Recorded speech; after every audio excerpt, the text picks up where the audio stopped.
नमस्कार दोस्तों, मेरे YouTube चैनल पर आपका स्वागत है। आज की कहानी है मायके आई ननद ने जब सुनी भाई भाभी की बातें तो उसके पैरों तले की जमीन खिसक गई। इतना नफरत क्यों करती हो तुम मेरी बहनों से सुरभि? उन्होंने क्या बिगाड़ा है तेरा?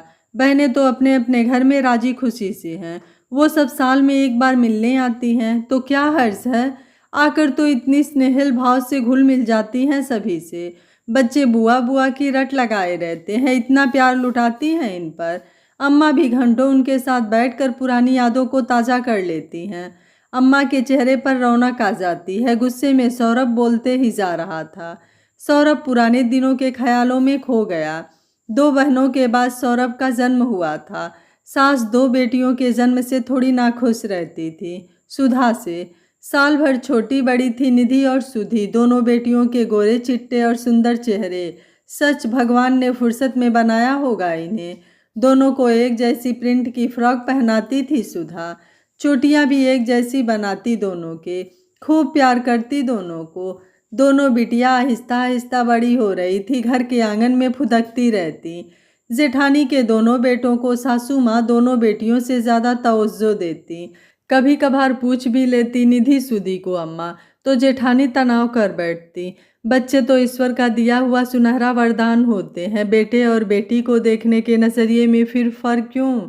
जितनी बेटों की माँ के कलेजे में अपने संतान के लिए प्यार उमड़ता है, उससे किसी भी तरह कम नहीं बेटियों के माँ के दिल में प्यार होता है अपने बेटियों के लिए।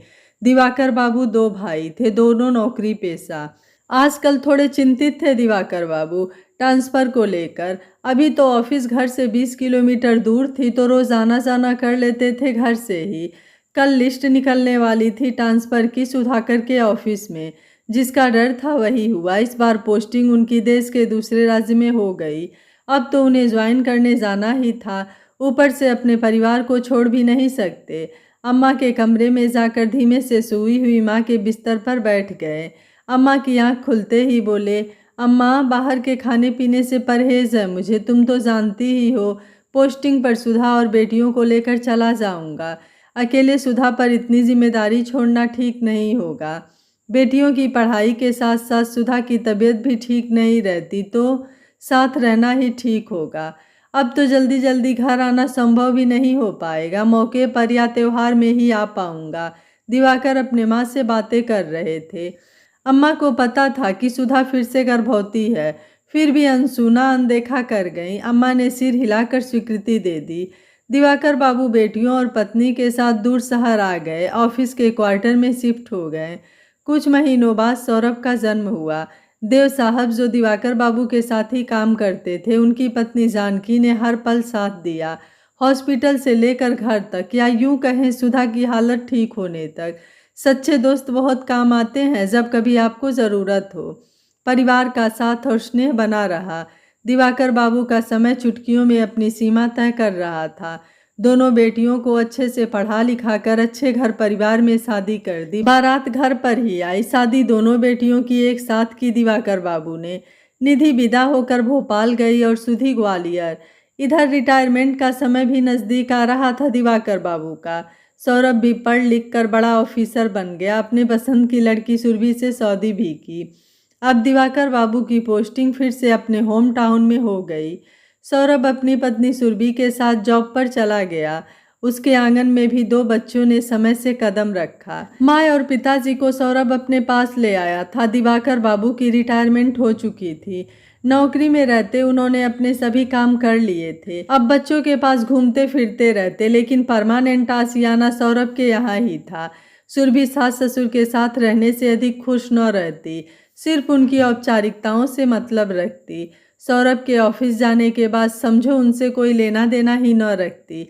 दोनों पति पत्नी अपनी खामोशियों को ओढ़े रहते। कुछ देर के लिए पार्क हो आते, फिर कभी मंदिर की घंटियां बजा आते।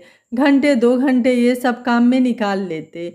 चलो कुछ दिन के लिए गांव चलते हैं सुधा, थोड़ा हवा पानी भी बदल जाएगा हम लोगों का, और थोड़ी चेंज भी हो जाएगी दिनचर्या। सौरभ को बताकर दोनों निकल पड़े गांव के लिए, जल्दी लौट आने का वादा करके। गांव के घर से सभी बाहर पलायन कर गए थे। मेन गेट का ताला जाम हो गया था। बारिश की पानी पड़ने की वजह से किसी तरह से ताला खोला गया। 1 साल बाद आए थे घर दोनों। धूल पूरी चीज़ों पर अपने पैर पसार चुकी थी। अपनी बाई को फ़ोन से अपने आने की खबर दे दी सुधा ने। गीता आ चुकी थी। तीनों ने मिलकर पूरे घर की साफ सफाई कर डाली। मकड़ी के जालों को हटाया। रोशनदान में गौरैयों के बच्चे चू चू कर रहे थे। एक दूसरे को देखकर तीनों आपस में मुस्कुराए। हर साल गौरैया यहाँ घोंसला बनाती और अंडे देती। एक छोटी कटोरी में पानी और चावल के कुछ दाने गौरैयों को घोंसले के सामने दिवाकर जी रख दिए। खाना खाने के बाद दोनों आराम करने कमरे में आ गए। सुनो जी, एक बात कहूँ, हम लोगों को यहीं रुकना चाहिए। बच्चों की अपनी जिंदगी है, हम क्यों दखल अंदाजी दें। सबको स्वतंत्र रहना पसंद होता है। हमारे भी पेंशन आते हैं और बचत के पैसे भी हैं थोड़े। सब तो सही है। देख सुधा, तेरी बातें 16 आना सच है। यहाँ तो मेरा भी मन लगता है। यहाँ की नींव से जुड़ा हुआ हूँ मैं। लेकिन सौरभ को कहीं दुख न महसूस हो कि क्या वजह हुई मम्मी पापा वापस गांव चले गए। समाज 10 तरह के सवाल हम दोनों से करेगा।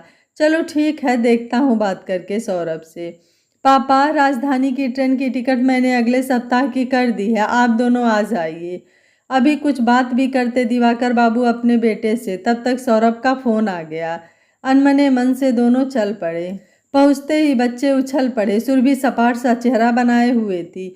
कोई दिक्कत तो नहीं हुई आप लोगों को यात्रा में? अरे नहीं बेटे, सब कुछ ठीक था। अभी अभी फ़ोन आया, निधि कुछ दिनों के लिए माँ पिताजी से मिलने आ रही है। सौरभ से भी मिलना हो जाएगा। सुधा के चेहरे पर खुशियाँ चमक उठी।